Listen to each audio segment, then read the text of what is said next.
The Ohio Veterans Hall of Fame recognizes Ohio's distinguished men and women who have worn the uniform of our nation's armed forces and then continue to contribute to their communities, state, and nation through exceptional acts of volunteerism, advocacy, professional distinction, public service, and philanthropy. The Ohio Veterans Hall of Fame. Nominate a veteran today. Franklin D. LaValle, United States Air Force, Vietnam. Well, ever since I was a youngster, I've always been fascinated with airplanes. So I knew I was going to go in the Air Force, had a couple uncles in the Air Force, so I knew that was going to happen. But also there was a thing back then called the draft. And most people were being drafted about the time they was 19 years old. So about 3 months before I turned 19, I enlisted into the United States Air Force. I was stationed at a place called Tuiwa Air Base. It was a place nobody ever heard of, seems like, unless it was there. My role was a jet engine mechanic. I fixed airplane motors to make them go. Worked on primarily F-100 fighter aircraft. They flew what's called Misty missions. They'd fly in ahead of the F-105 fighter bombers and draw the SAM missiles, try to get them to attack them so that the fighter bombers could go in and do their jobs. It's a pretty dangerous mission. We lost a lot of pilots that way. After coming back from Vietnam, I was stationed in Langley, Virginia, and the Air Force saw fit to pick me to be an instructor in the jet engine school.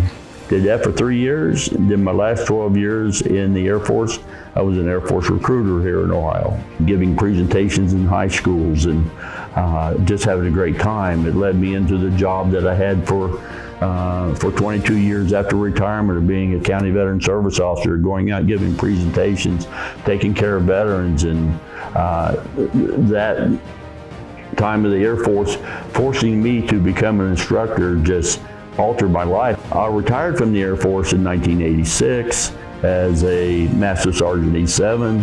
Thought I would take the world by storm, but the job market was terrible at that time, and so I worked odd and end jobs. A gentleman referred me to a job as Assistant County Veteran Service Officer. I said, I'll take it. What the heck is it? And by golly, I got the greatest job on the face of the earth. And that was working in the Clark County Veterans Office, taking care of veterans in my community. It was absolutely the greatest job that there ever was. And it's the most rewarding, fulfilling job.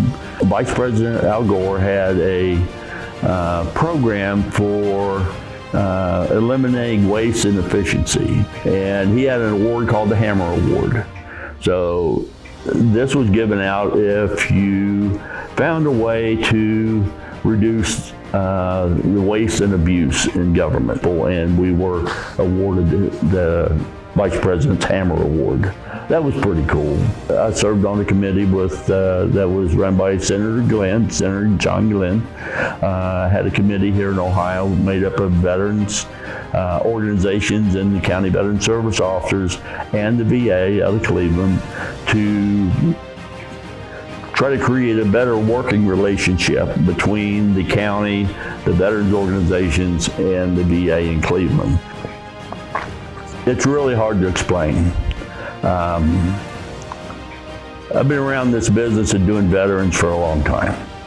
I attended the first 3, 4, 5 Veterans Hall of Fame inductions. Sitting and seeing the people that have been selected into this, I feel really humbled. I don't know if I can live up to the reputation that all these guys and gals have created. It's awesome. I hope I deserve it, and I'm going to do my best to live up to it. But it is truly a humbling and awesome experience. Selection and induction into the Ohio Veterans Hall of Fame is a great honor. Nominate a veteran today